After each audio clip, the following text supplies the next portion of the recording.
All right, everyone. Welcome back to Opinionated Collective today.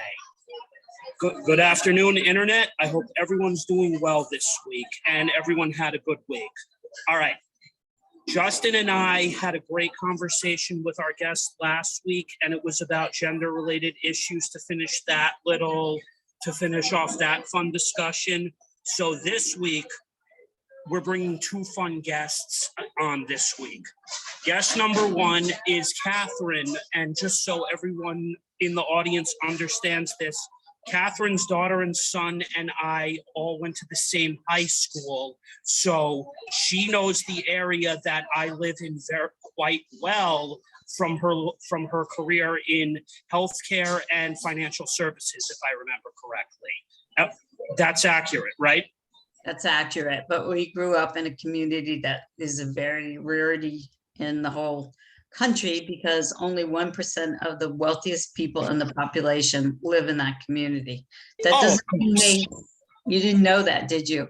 That doesn't mean that they live there all the time because they have multiple houses. Gwyneth Paltrow, Stanley Tucci lives there. I mean, Glenn Close lived there. Ryan Reynolds belonged to the gym, and I was trying to fix him up with my daughter, by the way. And somebody said to me, "Do you know who that is?" And I was like, "No, who is it?"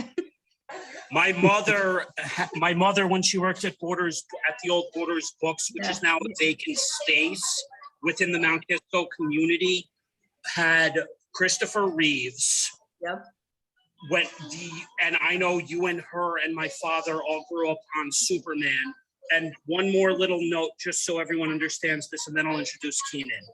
Katherine is part of the baby boomers generation. The baby boomers tail from 1946 to 1964, and they had a completely different office experience, growing up, as well as the millennials generation, which Keenan, myself, and Justin are from.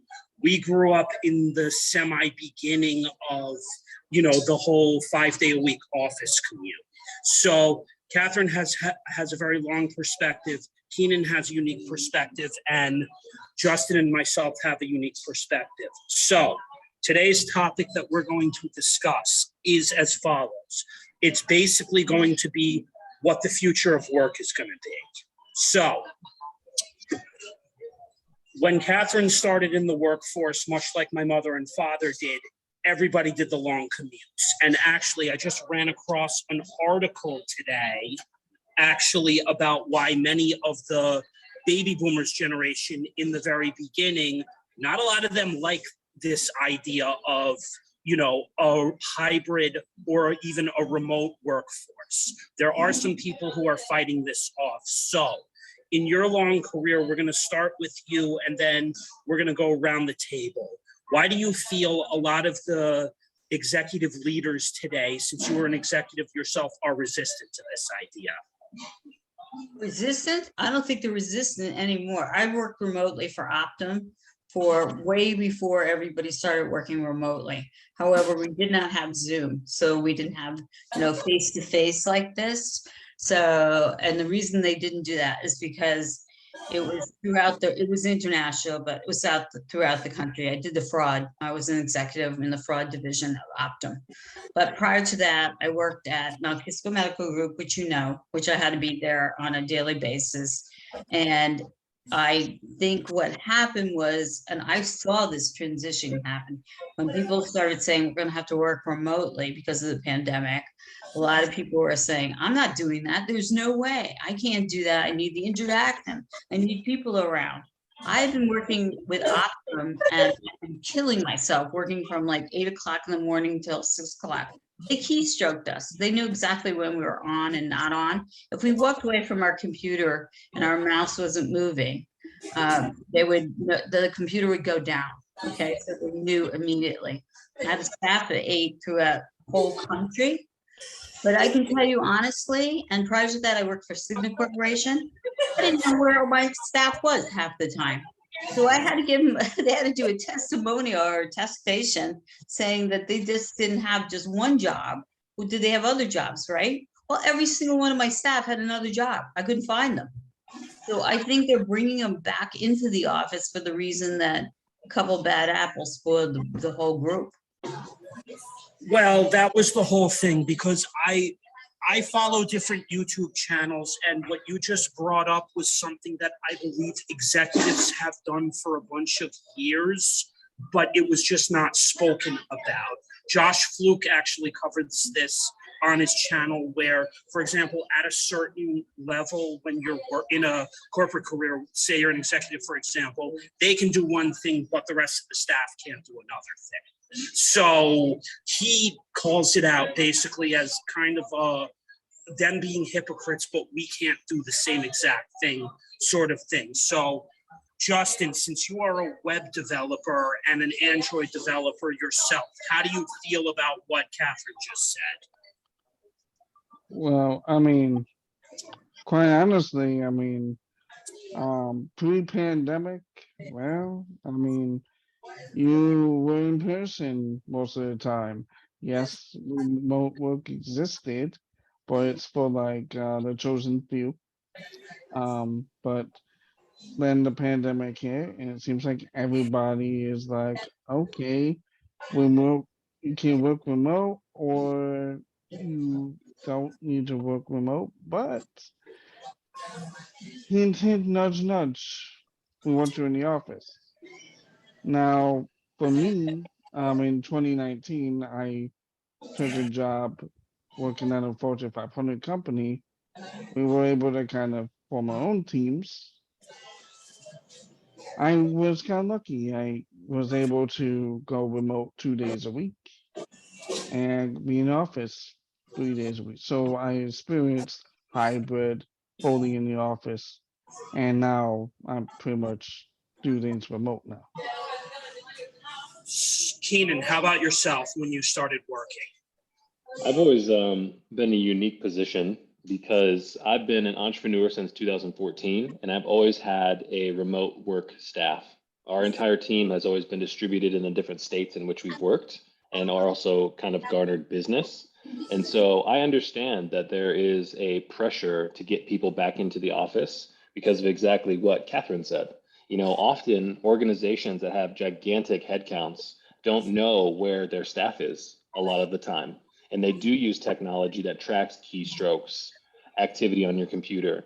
And I think we're kind of finding ourselves in an interesting time of transition between needing to put more trust in the people that operate in the spaces of work and getting the results out of it. And I think a lot of the leadership comes from previous generations who knew the consistency of people coming to the office every single day and them being able to have those frequent touch points, but also that oversight over the people in their organization. And I think now we're finding that there's going to have to be a lot of blind trust that's going to have to go into building your team as well.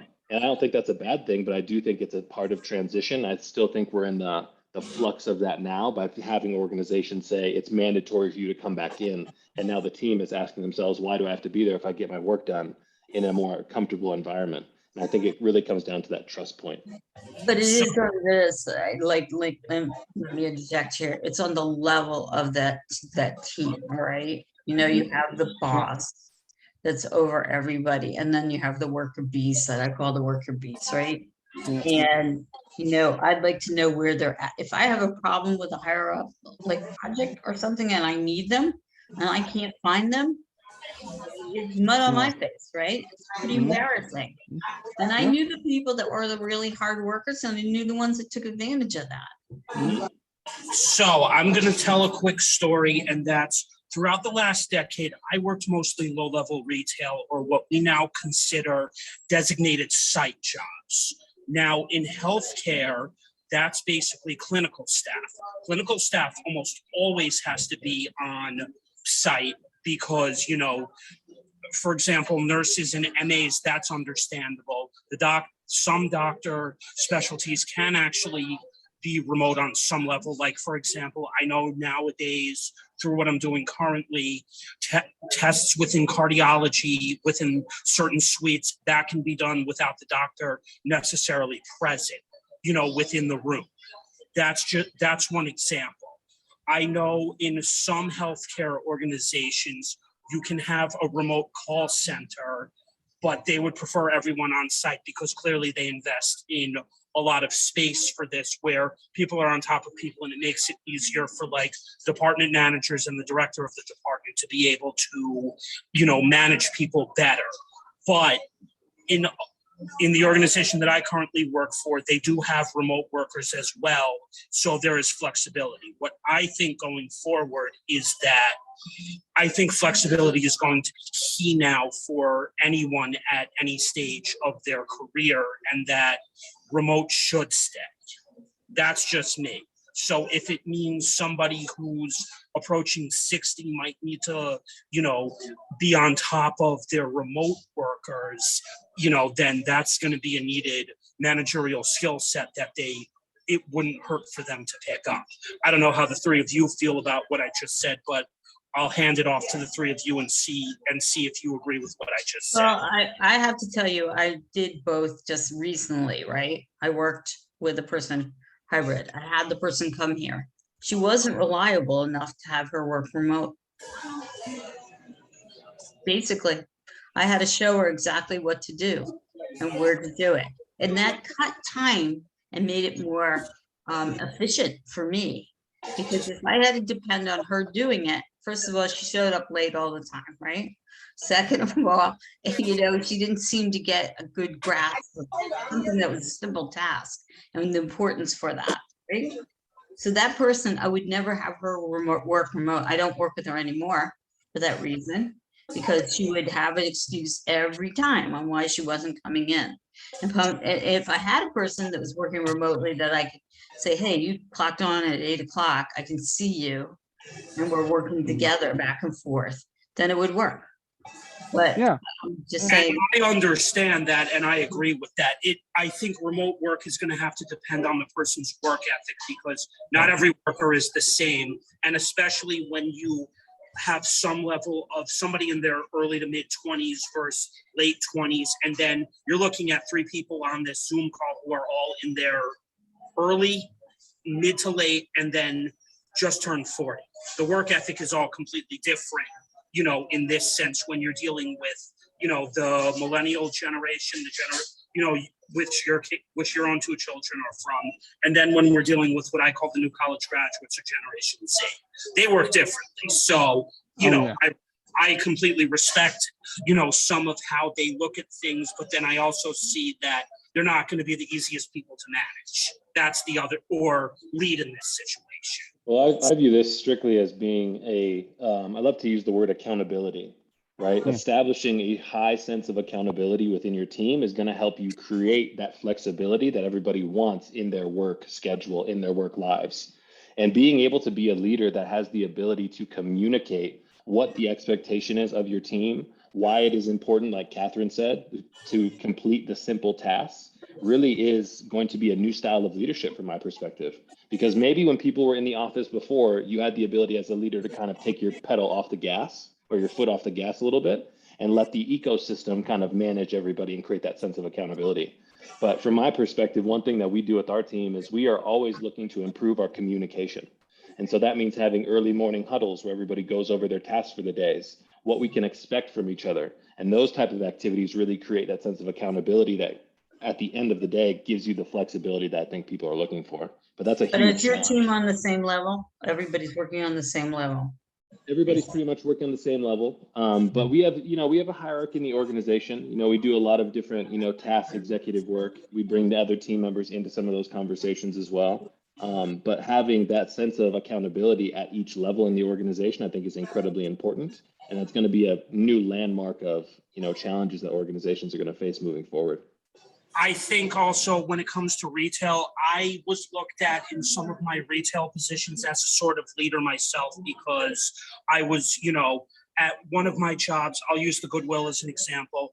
Every time we had somebody new come into the donation center, I was basically showing them the ropes. But unfortunately, in that particular retail role, which I was there for almost 6 years, and then the pandemic hit. And after 4 months later during the pandemic, I chose not to go back for other reasons because the management was a lot different from what I grew up, within the role earlier on when I started working there, and which was much more, compassionate and understanding. It was a reasonable team, on the retail level. I would say a lot of what I learned within the warehouse carried over to, the school, and then what I'm doing right now within healthcare, where, everything just all of a sudden started clicking within the last 2 years. And it's just become, an easier flow for me to be able to do things. And this is just working for somebody, right now. I would have a question for Justin. So Justin, you said that you currently are employed by a Fortune 500 company, correct? I was, yes. Okay. I was here's a actually subcontracted, but yeah, I worked at a Fortune 500 company. Yeah. Okay. And you were doing remote work in that setting as well, or what was that work environment like? So initially it was all in the office, because this is pre-pandemic, Mhm. but at the same time, our campus was open, so my team, people on my team, they trusted me enough to kind of say, you don't have to be at your desk. You can go somewhere else and work if you need to. And I did do that, just that. I'll be on the 3rd floor. Slack me, put me on Teams. I'm right here. What's the And question they about had the no Fortune issue. 500 meeting? I was the Fortune 500. I was in the top 5 of the Fortune 500. It's like Optum is the top. No, it wasn't that high. Optum is Optum is under the United Healthcare Group, if I'm correct, right? Yep. Well, right now, it's almost the owns United Healthcare. It's interesting. When it first started, it was like United brought them in as a subgroup, and now we kind of, took over. They've significantly grown, that's for sure, into a Okay. national franchise in that aspect. So my point about asking that question was, when we think of Fortune 500 companies and we think of organizations the size of United or Optum, I wonder about the culture that is instilled from the highest levels and then the second tier leadership, and why yes. that sense of remote work and how that sense of accountability kind of comes into how that works. So I was actually getting to that. So it was like 2 separate things. Because the team actually moved to a different location. We had a big thing. So once we were at the new location, we also had a new team formed because we were siloed Android, iOS. Then we're now combined. So we're now one big happy family. And we all, before the move and before everything, we all formed a new team. And we all agreed on new hours, new rules, new everything. So within our new big team, we voted ourselves into 2 days remote, 3 days on site. And for the most part, people pretty much did, 3 to 5 days in the office, depending on what's going on. And it worked out pretty nicely. Ours with the Fortune 500 is fear. Okay, it's run by fear. Right. That's the most interesting thing. That's how it was when the baby boomers started out working, which was mid 1970s to mid 1980s, and then going forward, that it was run by fear. Because I remember correctly, the oldest generation at that point would be our grandparents, and then the generation right now who's running the government in DC, which would be the silent generation, were also kind of just continuing those traditions. Is that accurate? You're absolutely correct. I mean, it's a generational of, I guess I was driven by both my parents were, in high level professionals. So my father was a physician. You couldn't exactly be late for an operation, right? No, you cannot be late for an operation. And if you're late on the doctor, they cancel within 5 minutes. Yep. Yeah. Always on call. Always on call. Always on call. Yeah. From working in a doctor's office, even I see, the littlest 2 to 3 minutes lateness for the doctor doesn't look good. No.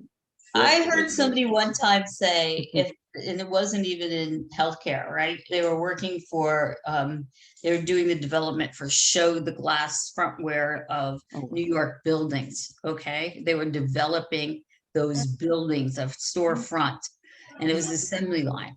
And the guy said, if the guy, he owned this huge multi-million-dollar company, and he said, if there was one person late, even 5 minutes late, it delayed the whole assembly line, and he fired him.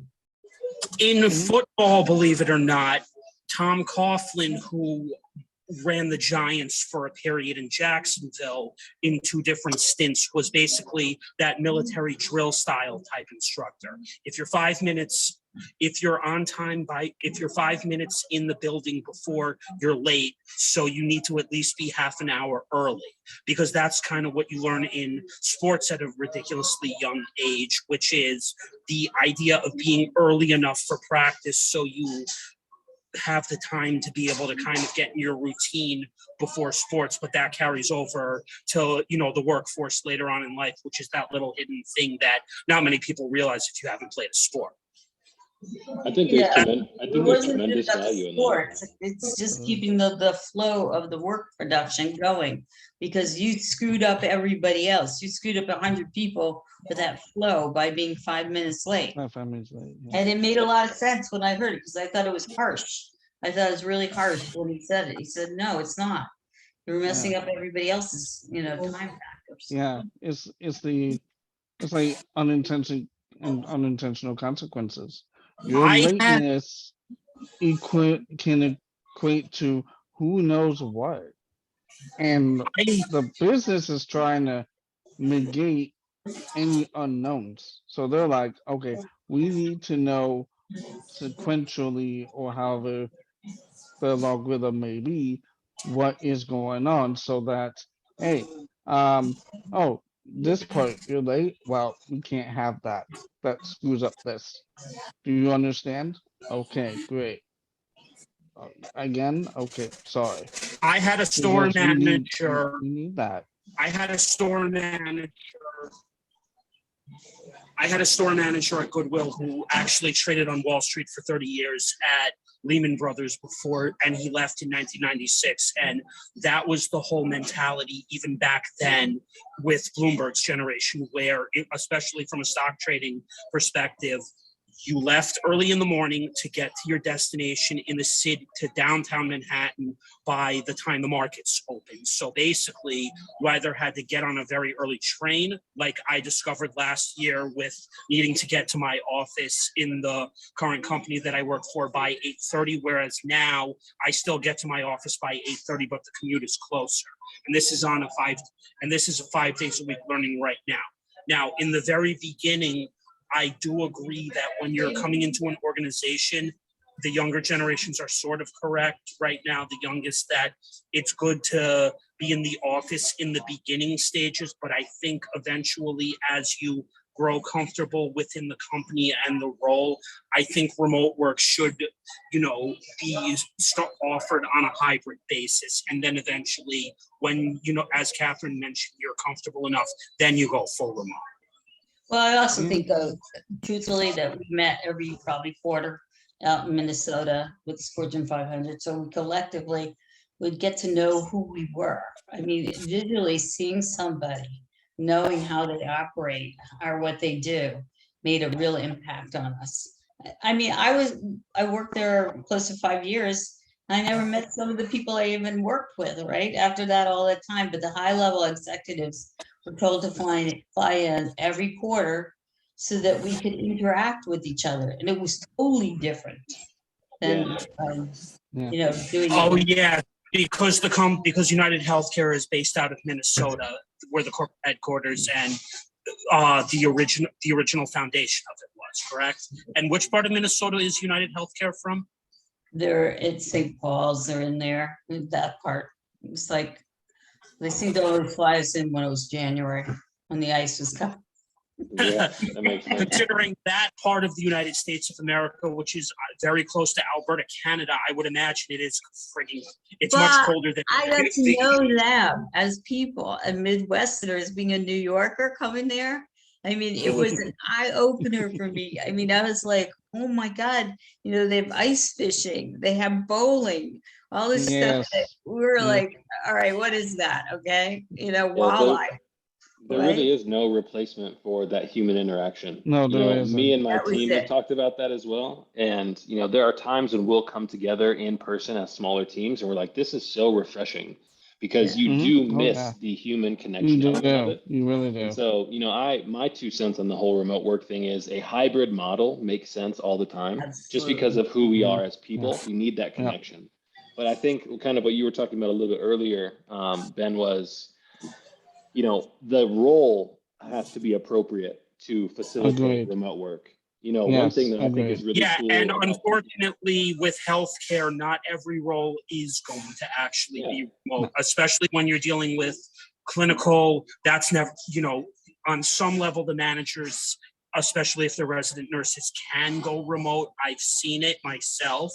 yeah, I know with executives, they can go remote and they're on site as well for, things where it's important, but low-level positions, even low-level positions that can be done remote, that should be done remote, would be basically PSA, which is a patient services assistant, centralized scheduling or appointment booker. Those can be done remotely and should be done remotely or hybrid, depending on the organization and their flexibility and trust level. IT is definite.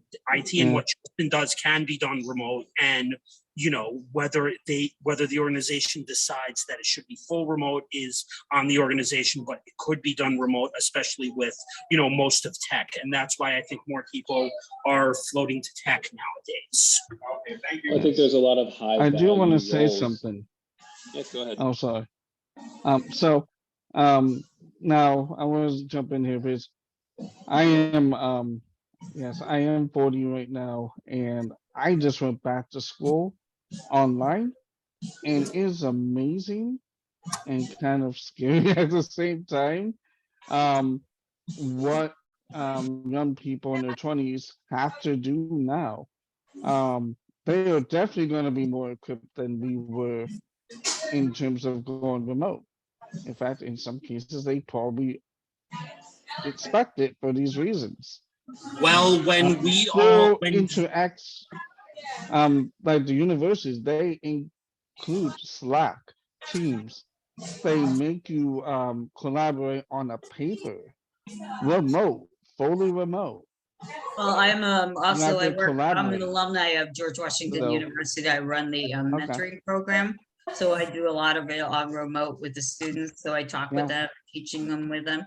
And yeah, they kind of got used to it. However, it was really funny when they got pulled them off totally and said, this was the executive program. We have executive programs versus, a student program where you're on site.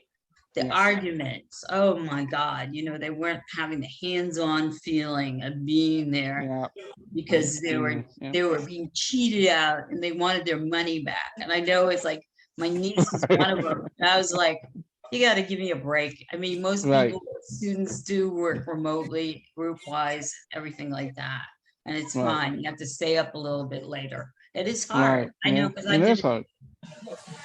I'm going to be going back to school myself, and I'm probably going to be doing an online program within September, within data. And I'm pretty sure just what Justin's showing me right now, even separately, he's right. It's going to be a lot different because I think for millennials, especially, we're kind of this last generation that sort of grew up on what we experienced with the recession was kind of also pushing, the country in a different direction as well in terms of other things. And like you said, with Gen Z, they're more equipped to be able to fully work remote. When we I were, wouldn't say they're equipped. Let's put it this way. I don't think they're that responsible because some of them drop out, you know. Well, that's separate issue. That's a separate issue on Responsibility, dropping separate issue. out. But That's the a separate technology issue. is there. dropping Can't take it, They, you know, and they, I'm sitting they from my got that generation down, but going, they don't have okay, the but I had 2 responsibility kids, aspect. right? I went to work, I commuted like you did, but into New York, 2 hours one way, 2 hours 2 back. hours the other way. Right, on that insane train. So it reminds me my time in Cleveland. 2 hours one way, 2 hours the other way by bus.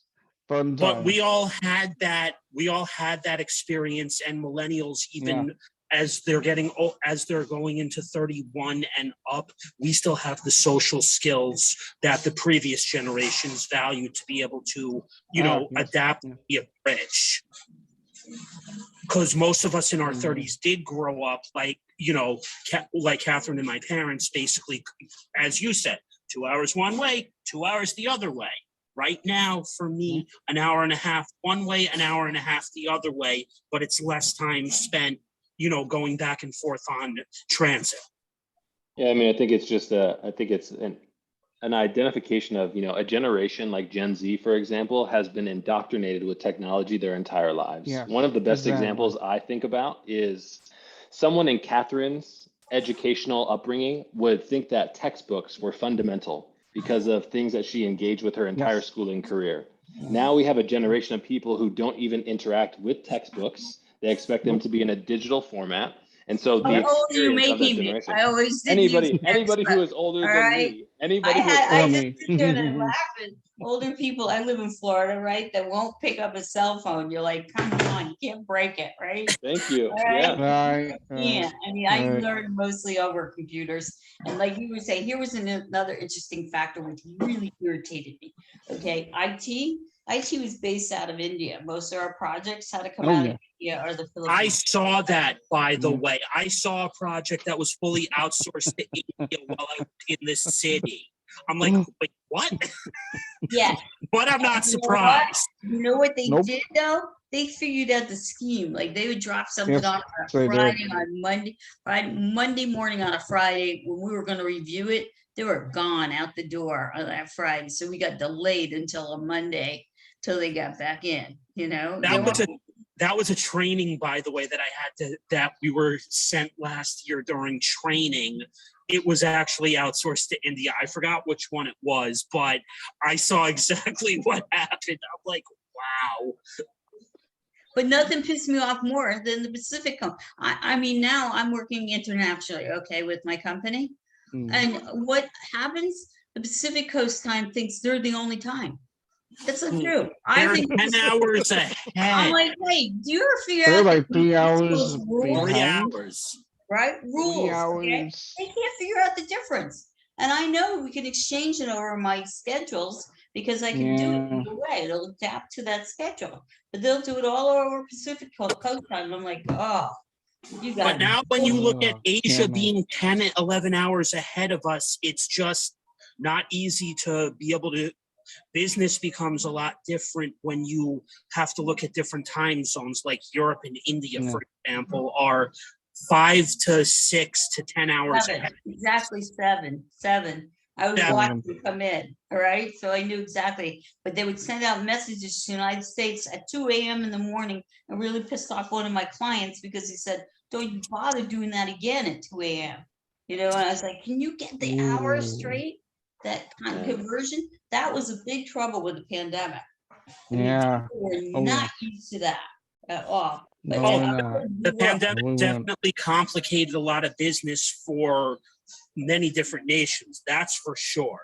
So one other topic I think I want to bring up on this roundabout debate today would be, what do you all feel the recession back in 2008 changed in terms of how companies went from one way of hiring, which was when you grew up, you went store to store or business to business to human resources in person, to now what we still were able to do that, up to a point, but then in the 2010s, hiring fully changed and went more digital. I remember having this disagreement with my father, and Justin's had this disagreement with his mother too, a lot. Like you Oh, can't go to yes, a company anymore door to door and pick up an application. It has to be done online. Yeah, so I want to preface this. So I got my first job in a fast food restaurant. I was 15 years old. I came in, had an interview, and was told, go to the back, here's a DVD, look at it, you get paid. That's my first day on the job. Try doing that today, good luck. Well, that's my business. But My business is, I mean, it's my hire roads. What I do is I rewrite executives' resumes. Then I do their LinkedIn profiles. Then I do their interview coaching and training and style. And it's all done on applicant tracking system algorithms.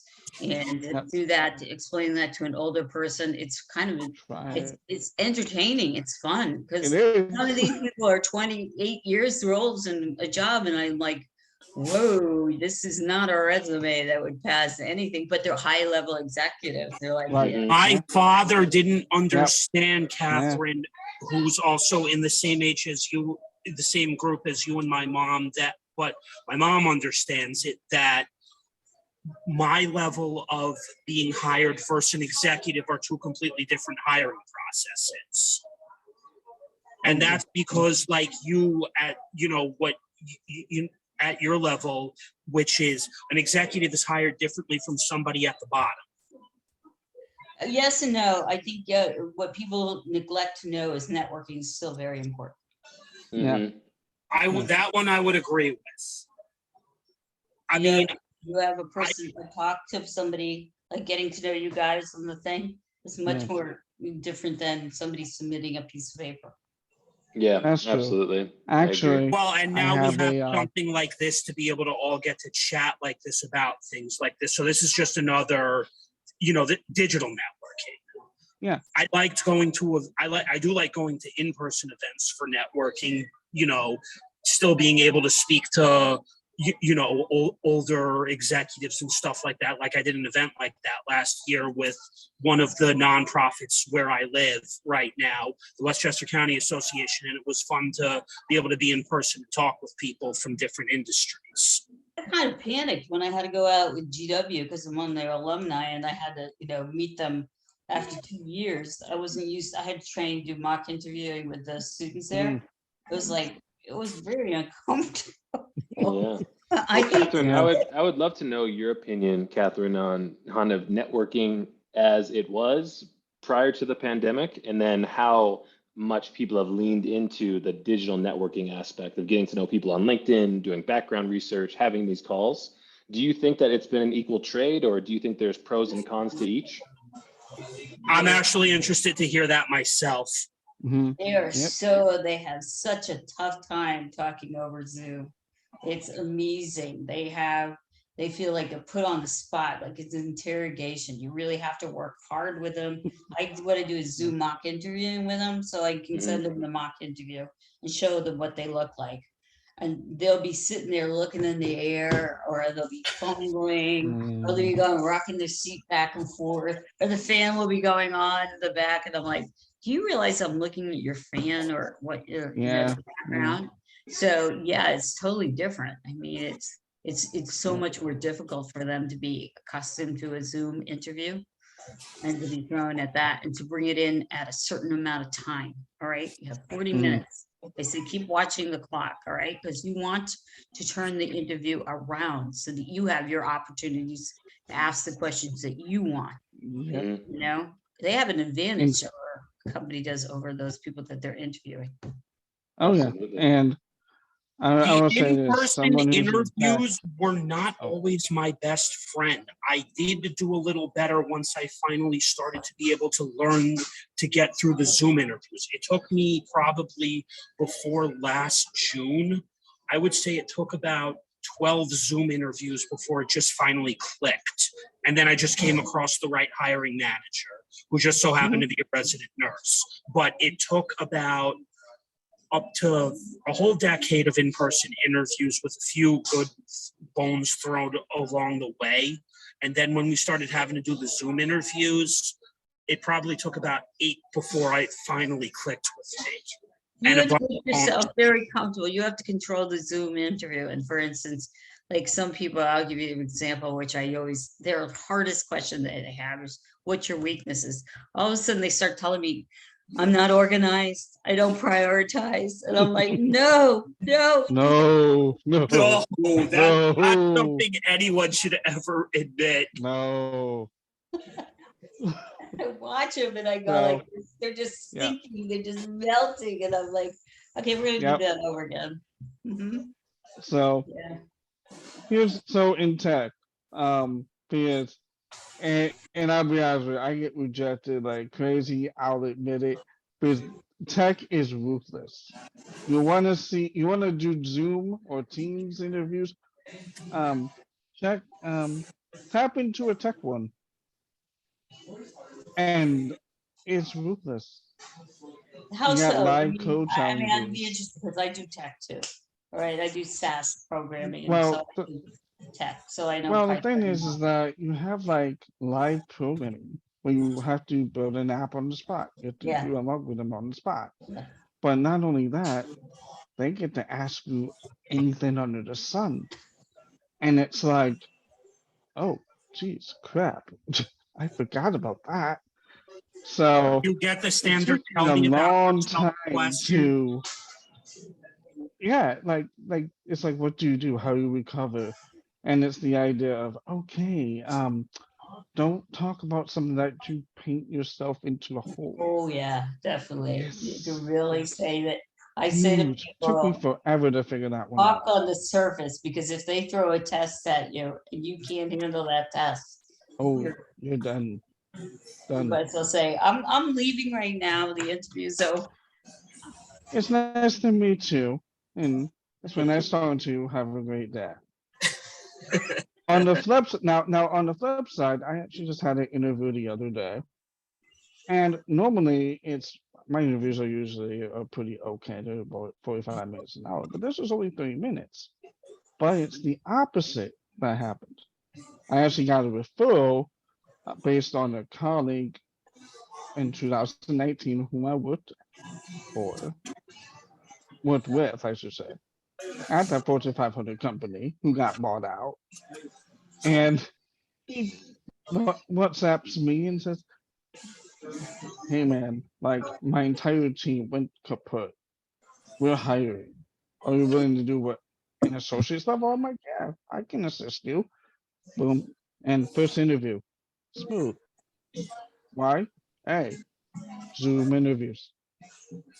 How many times have I see people are the had a worst people Zoom to interview? interview with. They're really horrible. They're like flatliners.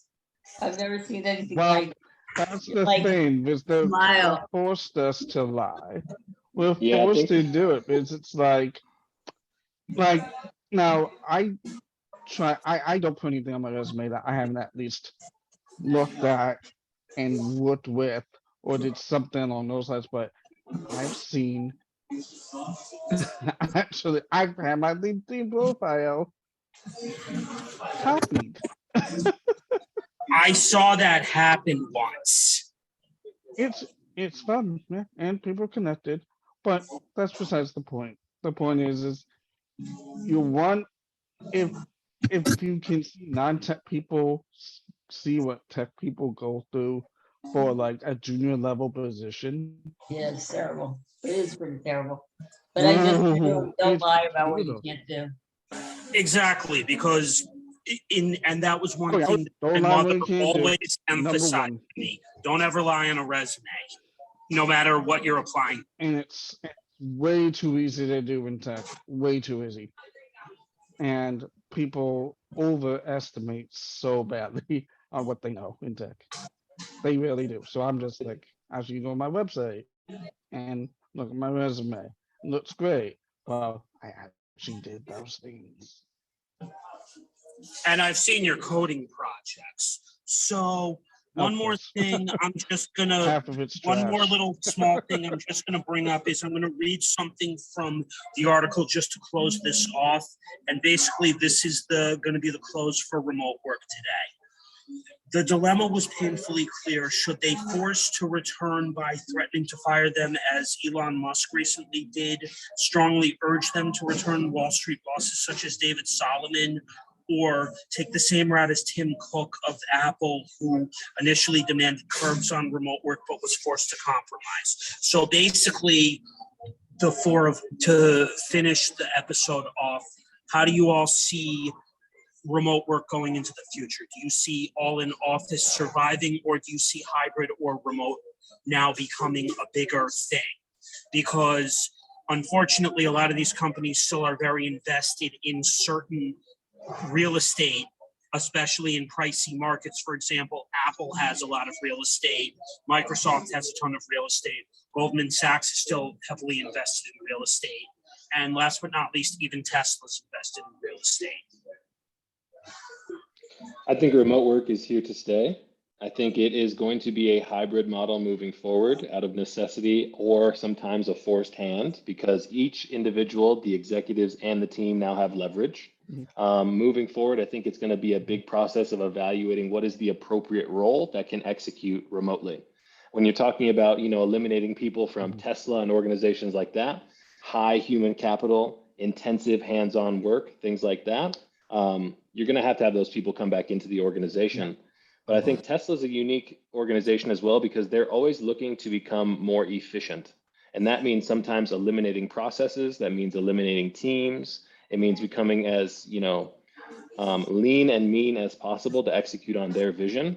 And so I would love to see what that organization is going to do in the future, or if anybody has an opinion about kind of what you guys see as well. I think it's the same way you said it. I mean, depending on the person again, about whether you can trust them or not. Are you more efficient remotely? Sure you are, if you are a remote person. I am adapt to it. When I was given a job, my first job as a remote person, the person said to me, "You're going to work harder than you ever worked, harder as hell as you ever worked." And I was like, "Why? I'll be at home." You know what I mean? Well, I learned pretty fast. I couldn't even go to the bathroom, because they had me on so many different things. And when I was finally at the end of the day, I was like, "Oh, thank God it's over this day." They had me booked on 3 meetings at a time, and I have to pick those things. But honestly, you kill a lot of time commuting. I mean, that's crazy. The weather was a factor. I mean, I hated that fact when I'd have to. And I also disliked, it depended on the boss too. I mean, I had a boss that was 5 minutes late. I got ripped alive. I commuted 2.5 hours to get there, and one commuting train was late, It depends And if on you the missed boss. one connection, that throws off the entire day. That's the whole problem with being 2 hours away from wherever you work. Now, in my case, because I was able to change offices, that's not a problem, because now the commute is a lot lesser. But I'm even at a point where, for most of my work career, I think hybrid will probably suit me much better. But I think remote is eventually the goal. So, Where are I you don't. guys located, all of you though? Huh? Where are you located? No, Las kids. Vegas. Las Vegas? Oh, no. Yep. You where? Yeah, Ponte Vedra, Where? Florida. Florida? All right, I'm Florida Yeah. right now. Ponte Vedra. But Yeah. I mean, in New York, you deal with weather, all right? That was a big thing. Mhm. Las Vegas, you're not dealing with that problem. Mhm. Connectivity was issues up in Florida here and in New York. If you get on or not. Server issues at Optums were huge problems too, if you can connect into different things like that. So, I mean, those are all the factors on. Again, it goes back to, like you said, I think it's going to be a basis of both trust and also who you're working for.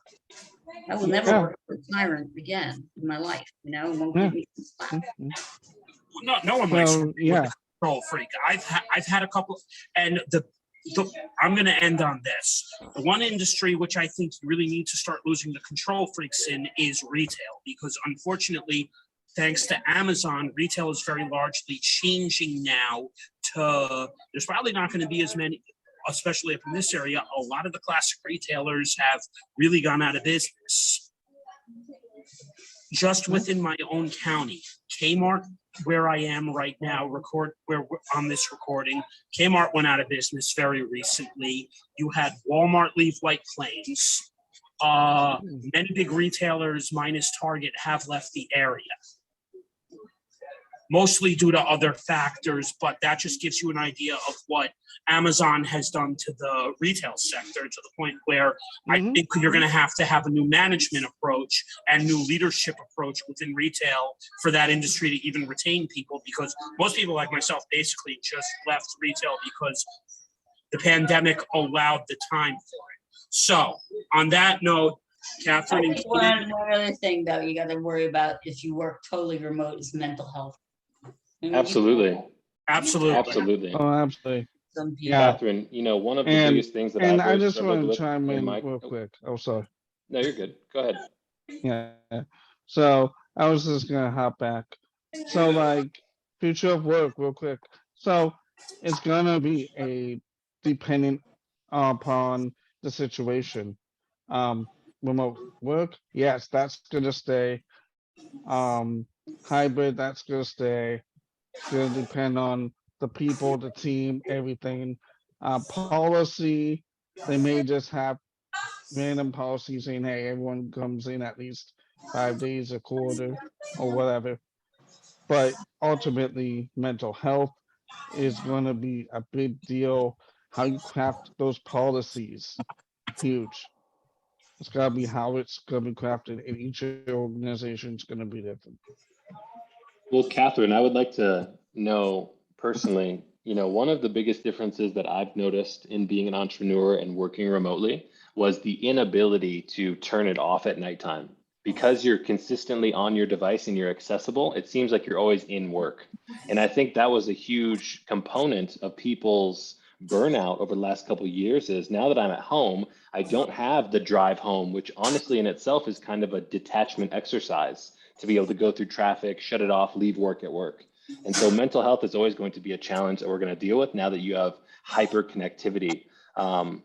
It naturally kind of gives us that subconscious pressure that we should be working all the time. And I think a lot of people struggle with that. And I would love to kind of know how you dealt I with that. told my staff, I said, put your computer in another room, shut it down, it'll be there. However, I sleep with this stupid thing. And 1 o'clock in the morning, I'm like, on like TikTok or something. And I'm like, I gotta stop. So All right, guys, Shut it 2 minutes down. left. So I'm going to end by saying I want to thank Catherine and Keenan for both coming on today. We're going to do more episodes like this in the future. Internet, hope you guys all learned something from the both of them, because I definitely did, and I know Justin did it. This was a great round discussion panel.